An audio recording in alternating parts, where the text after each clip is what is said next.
I'm Alex Radcliffe from Board Game Co., and this is the games leaving my collection for November 2022. As usual, general disclaimers of all the usual kinds. First of all, I get rid of a lot of games because I get in a lot of games. I review a lot of games, I back a lot of games, I have a lot of rotation, and I play a lot of games, which means great games do leave the collection. I do try to be clear about when I rate games, why they're leaving, all of those things. Yes, I still keep a lot of games. I still have a collection at any given point of a rotating around 300 games, and a lot of them, especially the ones I love, do stick around. The ones I like, or even sometimes really like, sometimes they go away. But we'll get into all the whys and hows, but don't take this to mean anything's a bad game. I get rid of a lot of games that are totally fun to play. Secondly is if you want to know how to get rid of games, I do have a link down below to a video I did once about how to sell a game. In case you want to see a quick way, start to finish, how to sell a game, walks you through the process, including me selling a game, basically like 12-15 minutes, the whole entire thing, and you can do it even faster if you're batching up a bunch of games together. Lastly, these games, or at least make sure, most of these games, I want to say most, if not all of these games, are eligible to be given away on Patreon. To be clear, because I said that poorly, not all of these will be given away on Patreon, but generally every single month when I do these videos, a selection of these games, a few winners are picked on Patreon. So if you are a Patreon member, you can go ahead and be, entered into random, not really giveaways, rules and regulations apply, I have to pick people, but I pick people from the various backers as far as people who will be getting games. And with that, let's go ahead and dive into this. Starting off with the very first one, let's go with the only game I have not played. From these 9/10 games, depending on how you count it, I have a short month this month. I have a bunch of games that are actually leaving, but I try not to put things in these videos until the review's gone up. If I reviewed something, then I often want the review to go up first before it enters a games leaving the collection video. Sometimes things get rescheduled, it doesn't always happen, but the point is, I have like another 5 or 6 games that are definitely leaving, but they'll have to go in next month's video. But starting off from these 9 or so, the only game that I have not played on this list is going to be Dominant Species Marine. Dominant Species Marine is a game that I got my hands in it, not because I wanted to play it, not because I wanted to in any way. I played Dominant Species, and I did not like Dominant Species. Now, to be very clear, Dominant Species is a well-loved, well-rated game that many people are a big fan of. I didn't personally enjoy it. A lot of reasons why. I understand why it's good, and there are aspects of it that are compelling for me. Lots of math stuff and adding things up, and I have reasons. Not overly the point. The point is, I got Dominant Species Marine only because I was going through the process of reviewing games for the WSBG, World Series of Board Gaming. To be more specific, I wasn't reviewing games for the WSBG, rather I was going to the World Series of Board Gaming, and I wanted to have a review of all of their games. And so I got all the games that are going to be featured in the WSBG. The only one that I did not actually get to playing and covering is Dominant Species Marine. And the WSBG, World Series of Board Gaming, took this game out for next year, so I don't care enough to dive into it. I don't. Maybe I'll play it someday, but it's not a game that sparks joy, not a game I'm looking forward to playing, because it's an iteration of a game that I didn't particularly like. Random note, if you are interested in going to the WSBG, the World Series of Board Gaming, I'll throw a link down below to my coupon code that you can use to get like $40 off the higher price packages in case you're interested. Saves you a few bucks in case you're interested in going anyway. I do highly recommend the event. That's a side story, not the point of this video. So that's the only game I have not played. From there, let's go ahead and dive into a smaller box, which is Maquis. Maquis from Sideroom Games is a solo puzzle that I really enjoyed. I found this one early 2022, I want to say, and I really liked it. I thought it was a great game, a great solo puzzle, worker placement, one that I kept playing, and now I'm ready to move on from it. There are many solo puzzles in my collection, many small little games that give you little, delightful little optimization puzzles, from Under Falling Skies to Anirium to Sprawlopolis. So many games that give you a small box and a great degree of gameplay packed in it, and Maquis certainly does that, with one caveat.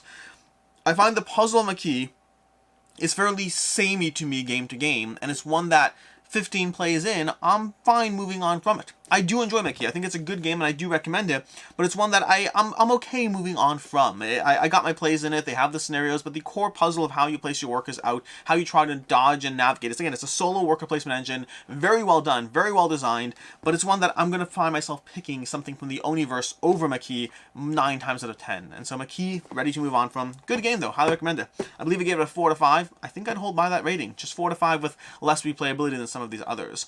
Speaking of 4 to 5s that my mind has changed on to a degree, although not really changed on. Great game. We'll cover this. It's going to be Rift Force. Rift Force from Capstone Games, that I should probably hold the right way. Rift Force from Capstone Games, 2-player lane battling system that is very, very solid. Very solid. I really like it. Gave it a 4 to 5. I stand by that rating. The problem is that this is competing with the games that are 4.5s and 5s in the lane battling system for me.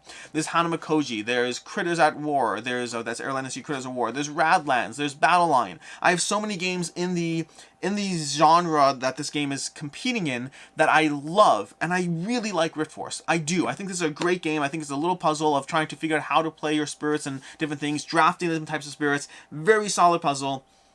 I just have better games in this specific two-player lane battling genre that plays in 20 to 30 minutes. A lot of games that's competing for table space, so Rift Force does get to move on. From there we have a game that I actively dislike. I'm going to say dislike. And it's a game I disliked 4 years ago, but it's a game I dove into more and have continued to dislike it. Nothing's changed. And that is Mansions of Madness. This is a well-loved game. It is. Just like Dominus PC before it. This is not a video where I make any friends. This is a video where I get people to question my tastes. Why do you like these games? Why do you dislike those games? How could you like Wild Ascent and not like Mansions of Madness? Because Wild Ascent is awesome and Mansions of Madness is, dear Lord, a slog. I do not like Mansions of Madness. I really don't. I've tried multiple times. I dove into it 4 years ago. I got it back recently to do a Play This Not That of Mansions of Madness and Cthulhu Death May Die. You can check that video out with Professor Meg and Devin Talks Tabletop. I did a video comparing the two games, and I won't spoil the rest of the opinions, but my opinion is certainly that I do not like Mansions of Madness, despite having played it multiple times, at multiple player counts, multiple scenarios. I've tried. Good Lord, I've tried.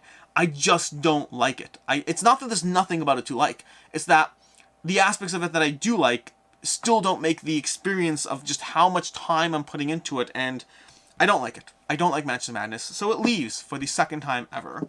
From there we'll go to Horizons of Spirit Island. Horizons of Spirit Island from Greater Than Games. This is the Target version of the game. It's great. I love it. It's a great game.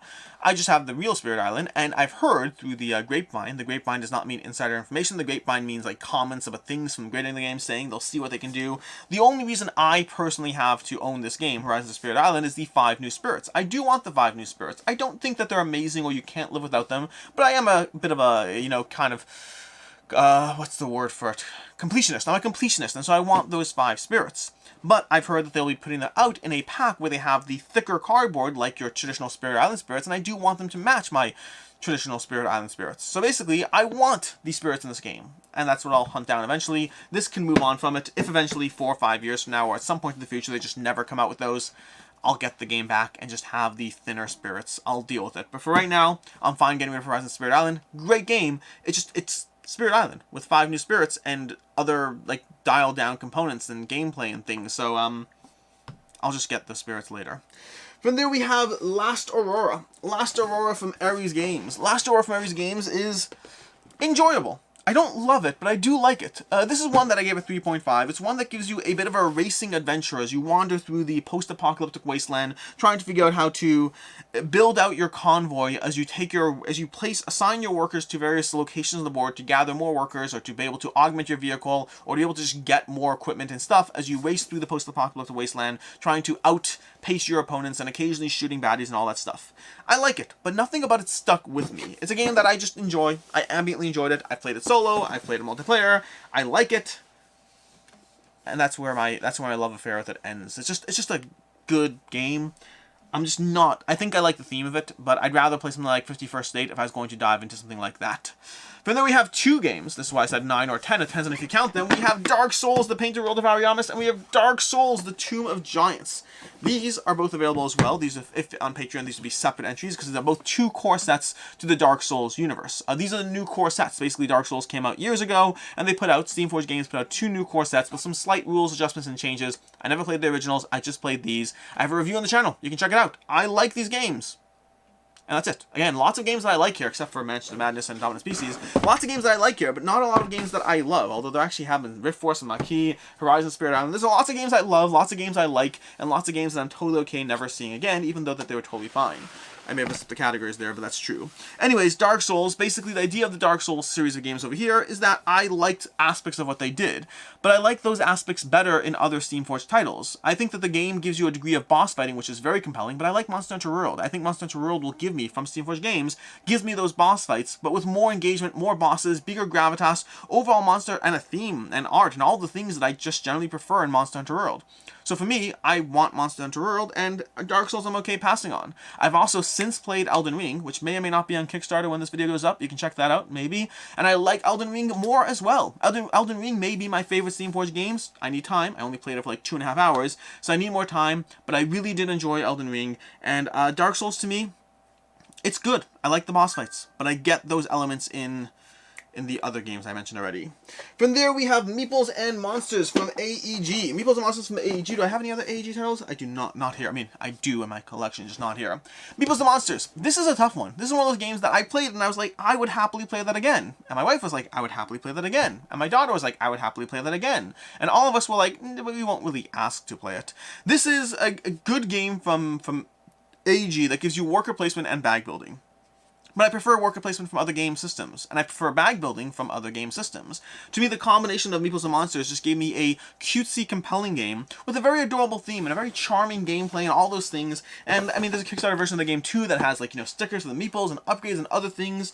Overall, Meeples and Monsters is solid. That's it. It's just it's a solid game. I think it's good. I think it's fun. I enjoyed my play of it. I enjoyed the quest. I enjoyed everything about it. I enjoyed. But nothing did I fall in love with it. It was just a good game from AEG, and good games are a dime a dozen, unfortunately. Good games aren't what stick around. It's the great games that stick around, and even then, sometimes not even those. Speaking of good games, we have one left in terms of these games leaving my collection for November, and the last one is another good game that didn't, you know, capture my fancy while also being solid. Just totally solid. We have the Wolves from Pandasaurus Games. The Wolves from Pandasaurus Games. I don't actually like the cover, by the way. The components and all that stuff, I love the components of the game. I think the components are excellent. They all look beautiful. The cover just looks like a giant eye. Well, I mean, it is a giant eye. It doesn't look like a giant eye, but it's just, this doesn't pull me in the same way the components do. The components totally pull me in. The gameplay does not. The gameplay is fine. It's totally fine. It's a game which you're going to be taking actions, improving your tableau. Gives you small scythe-like vibes to the way the game plays and the way it pans out.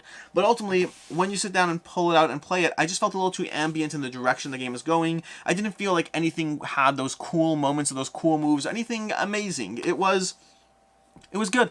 I liked it. The Wolves, yeah. Totally fine game. I enjoyed my time with it, and now I'm ready to move on from it. And that's what we have as far as the games leaving the collection. We have 9 games, 10 if you count both, 1, 2, 3, 4, 5, 10 if you count both Dark Souls boxes. Short month this month, like I said already. There's a bunch of stuff in the backlog, a bunch of stuff to get rid of. I just have to pace out which videos go out when and how and all those things. But in any case, and until next time, I'm Alex Radcliffe from Board Game Co. You could potentially get some of these if you are a Patreon member. Keep your eyes tuned for that update or whatnot.